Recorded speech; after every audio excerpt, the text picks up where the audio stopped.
Hello class, I'm going to teach you how to create a writing portfolio that I want you to keep in your Google Drive. This portfolio is very important. It's where you're going to be putting all of your essays and all of your writing projects. You're going to keep track of them in this folder. You probably know how to do this, but I'm just going to walk you through it. It'll take me just a minute. Alright, so here's the Google Classroom.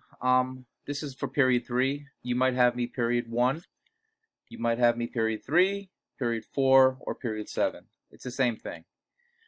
So first things first, you want to go to the waffle here. It's where all the apps are. You're going to click on that. Then you're going to go to Google Drive. Okay.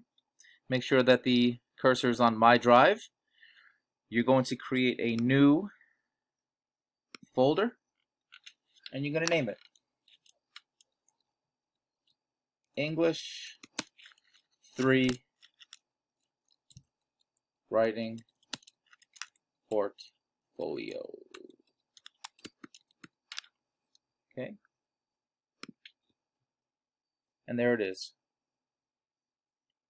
If you open it up, it's an empty folder. Every time that you create an essay or a first draft, second draft, everything goes in this folder. Okay, I'll explain further as the year progresses. All right, have a good one.